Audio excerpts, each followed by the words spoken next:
Hello YouTube and welcome back to another video. Today I'm going to show you my very modest Twilight Time collection. And currently I only have 9 titles. And they're in no particular order. I'm just going to blaze through these and show you what I have. And the first one up is The Bounty from 1984, starring Mel Gibson, Anthony Hopkins, Sir Laurence Olivier is in here, and Daniel Day-Lewis, and a very young Liam Neeson. And this one is limited to 3,000 copies. And it's a very good movie. The scenery and the costumes and everything in this movie is outstanding. I would give this probably about a 7 out of 10. And the film takes place in 1790. And this is a period piece movie, and it's very well done. And I really enjoy movies that take place on the high seas like this.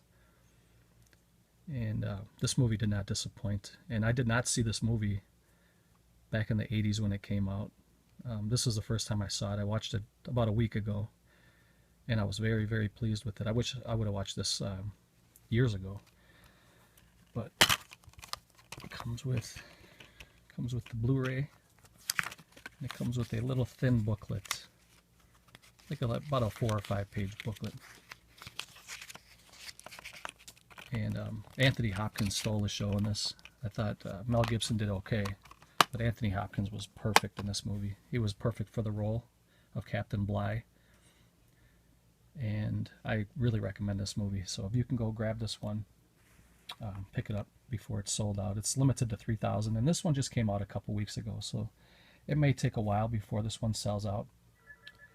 But you never really know. With Twilight Time, it's hard to tell which titles are going to sell out quicker than others, but I think you can kind of get an idea of which ones sell out a little quicker. But this one was only limited to 3,000, and sometimes with the more popular titles, they bump it up to 5,000. So if you haven't grabbed this one, I would give it a try. Give it a chance. And if you haven't seen the movie, just give it a blind buy. It's that good.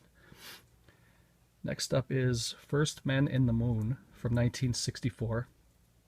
And I got this one a couple weeks ago too. This one just came out not that long ago. I actually had this one pre-ordered, so when it first came out, I was one of the first ones to get it. So this one and the next one I'm going to show you are pretty new to my collection. So this is an H.G. Wells story, and this movie came out in 1964, starring Lionel Jeffries as the mad scientist Cavor.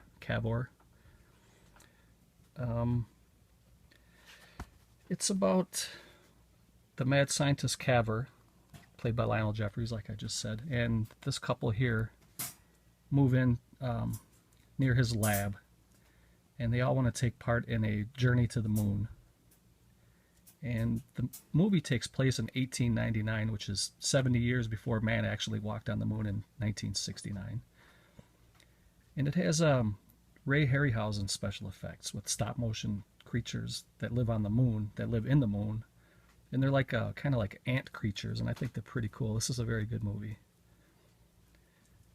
And without giving too much of the movie away, this is another one it's worthy of a buy. I had never seen this movie before until I got it on Twilight Time, and I really enjoyed it. I would give this one a 7 out of 10 also.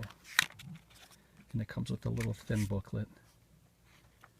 But this is a very, very good movie. So if you haven't seen First Men in the Moon, I would give it a shot. And this one was limited to 5,000. So it's hard to say if this one's going to sell out right away or not, but I wouldn't risk it. If you're on the fence about grabbing this, I would get it sooner rather than later, because you might miss out completely on it. But that was First Men in the Moon. And next up is Jules Verne's Journey to the Center of the Earth. And I like this one even a little bit better than First Men in the Moon. I would probably give this an 8 out of 10. And this is a very good family movie, as are all of these so far that I showed you. These are all very good family-friendly movies. So I believe First Men in the Moon and Journey to the Center of the Earth are rated G.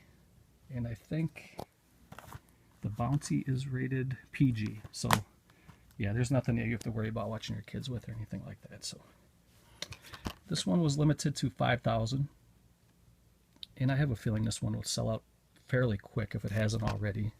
So if you're on the fence about this one, grab it. And this movie came out in 1959, and it stars Pat Boone and the great James Mason. I think that guy was a great actor, and was Pat Boone was also. And Pat Boone had a couple songs in this movie that actually I thought were pretty good too. I kind of like that style of the crooner like that. I enjoy that type of music, so I thought Pat Boone was excellent in this movie. And I would give this an 8 out of 10. And this movie here takes place in an Icelandic volcano, and they journey through the volcano to the Earth's core, and there's more Ray Harryhausen creatures and special effects and stuff like that. So this is a very good movie. It comes with another little thin booklet, and I would recommend any of these that I show you today. I would recommend grabbing. This one is kind of an obscure title. I had never heard about this one before until Twilight Time released it, and this was 1986, When the Wind Blows. And this one is limited to 3,000 pieces. And it's an animated film, and it also has a blending of animation and live action sequences. It's hard to describe, but they blend it together pretty nicely. And it's basically it's about an elderly British couple who are preparing for World War III, but they don't realize that it's going to be a nuclear fallout, and it's going to be a Soviet strike that actually brings on World War III. And the nuclear blast affects their countryside home, and they begin dying slowly of radiation poisoning. And without giving too much of the movie away, I recommend watching this one. It has a pretty good ending. The animation is very good. I like it. And okay, so this is a movie I hadn't heard of before. Maybe a lot of you guys out there have, but I had never seen this movie before. But I really thoroughly enjoyed it. And you can see that picture up there. He's dying of radiation poisoning, and it's bringing them closer together as a couple. And they thought they were prepared, but they weren't quite as prepared as they thought they were. And that is When the Wind Blows from 1986. Now up next we have the 30th anniversary edition of Fright Night, and this is the re-release. They released this a couple years back with 3,000 pieces. Now they re-released it with, I believe this is 5,000. Yes, this is a 5,000 piece release. And it sold out again really quick. So they released this movie twice already, and it sold out within a couple days. So I don't know why they don't just like make 10,000 of these or whatever, so everybody can get these. Because now if you want to get this, you have to go on eBay or Amazon, and the prices are jacked up, and it's just ridiculous. So, and this is a good movie. Everybody should have access to this for, 25, 30 bucks instead of going on eBay and getting it for, whatever, 40, 50, 60 bucks. So, but I'm sure you guys have heard of, you guys know about this movie already. It's from 1985, and I would probably give this a 7 out of 10. And stars Roddy McDowall as Peter Vincent, which is kind of a nod to Peter Cushing and Vincent Price. They kind of threw that little, what do they call it? Like a little Easter egg or whatever you want to call it. So, and this movie here was the first time they ever used $1 million for special effects. Or at least for a vampire movie anyway. They had a $1 million budget just for the special effects for this movie. And throughout this movie, they pay a lot of homage to the 1979 Salem's Lot movie. But this is a very good movie, and if you can grab this one for a reasonable price, I would strongly recommend it. It's probably going to be hard to find it now, but it comes with a nice little pamphlet on the inside, 4 or 5 pages. So that is 1985's Fright Night. Good movie. And next up, we have the remake of The Blob. This is the 1988 version of The Blob, and I think this is superior to the 1958 Steve McQueen The Blob, although they're both good. I would probably give them both. I would probably give this one about a 7.5, and I would give the original Steve McQueen 1958 The Blob, I would probably give that about a solid 7. So this one, I prefer this one a little bit better, but they're very, very close. This one was limited to 5,000, and I believe it's long sold out already. I don't think this one sold out quite as fast as Fright Night, but it was pretty close. This one might have sold out in a week or two. And I believe Fright Night sold out in less than a week. So, but it's got a cool little booklet, and I like the cover art, and I like the cover. This movie had some excellent special effects in it. That blob, and it just kind of melts the skin off of people, and a very, very good movie. So that is The Blob from 1988. And I think I have 3 more here. This one is The Golden Voyage of Sinbad. And this one is sold out of print. This one was limited to 3,000 pieces. And this movie came out in 1973. And it has Caroline Munro in there. She's always been gorgeous. She's in a lot of Italian horror films and Italian Eurocrime films and stuff like that. And she was a great actress, a scream queen, I would call her. But this movie was filmed in Spain, and the scenery is just breathtaking in this movie. I really enjoy these. And this is another Ray Harryhausen. He actually had a lot to do with the story, and he produced and he did the special effects with the stop motion. So Ray Harryhausen had a lot to do with this film. And some people say that this is the best Sinbad movie ever made. I don't know that I can argue it. I really enjoy it. I can't think of one that's better. You know, I wish Twilight Time did the 7th Voyage of Sinbad. I know that's released on Blu-ray, and they have a 50th anniversary Blu-ray of the 7th Voyage of Sinbad. But it would be nice to have Twilight Time do it, because then I would have the little trifecta, because the next one up is Sinbad and the Eye of the Tiger. And this one is also sold out of print. And again, this is another Ray Harryhausen. He worked on the story, the special effects, and he produced it. And this one is limited to 3,000 pieces. And this movie came out in 1977. And this movie actually stars Patrick Wayne, who is John Wayne's son.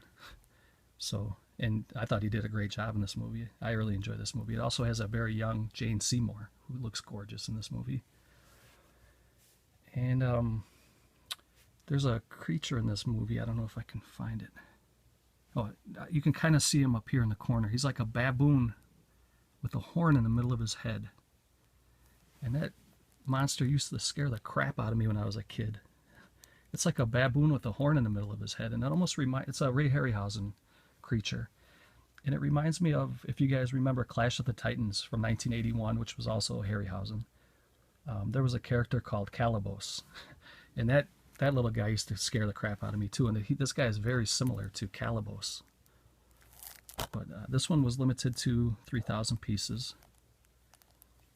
And there he is again, right there. If I can pick it up for you guys. Very, very good movie. I recommend that one. So that is Sinbad and the Eye of the Tiger. And last but not least is George A. Romero's Night of the Living Dead, but this is the remake that Tom Savini did. This one sold out almost instantly as well. This one came out a few years ago. I think this one came out in 2012. And the movie was from 1990. And I actually think this one is superior to the 1968 George A. Romero black and white Night of the Living Dead. They're both very good, but I like this one a little bit better. And this one stars Tony Todd and the late Tom Towles, who just passed away a couple days ago. Rest in peace, sir. And it also has Bill Moseley. And there's been a lot of great character actors that have been passing away lately. I don't know what's going on. It's sad to see. But these are that's my little collection of Twilight Time and just the 9 titles. I plan on getting more. I'm a little picky when it comes to Twilight Time and Criterion, because for me, these movies are $30 a piece, and then to ship it to Wisconsin it costs $5. So it's $35 every time I get a movie. And I realize they have sales sometimes, and maybe that's the best way to go, is their sales. But then you can't get, you might miss out on a title like this. You can't wait for a sale because it's sold out. So what are you going to do? You're either going to have to fork out $35 for this, or miss out completely. and have to pay big bucks on eBay. So I guess you gotta pick your fight. But um, yeah, I really enjoy the quality of these. Some people complain. I watched Parsnip Burger. If you guys have a chance, watch Parsnip Burger. He has a nice collection of Twilight Time, and he goes through a lot better than I do as far as he really gives each title a good review. And he kind of nailed it on the head too, where he talks about people complain about special effects, or not special effects, but the special features. And these don't have a lot of special features, but it's not as bad as like some of the Olive releases, like he said. Something I would like to see a little bit more of special effects, but for now everything is fine, and the quality, audio, visual quality, are really good on these. So I have no complaints with Twilight Time. I do like limited things, so when they release them in 3,000s and 5,000s, I guess it's not a bad thing. But if you snooze on these and you lose, then you're gonna either miss out completely, or you're gonna have to pay big bucks to get them. So I guess maybe that's my only gripe, is maybe they should release them in a little bit of a higher quantity instead of 3 and 5. Maybe they can go 5 and 7 or 5 and 10, just so for titles like this, so everybody can get it. But that is my collection for today. So leave a comment below on which ones you have, or which ones maybe I should pick up that I don't have in my little small collection. And hit the like button if you guys liked what you saw, and subscribe if you haven't. And I will talk to you guys later.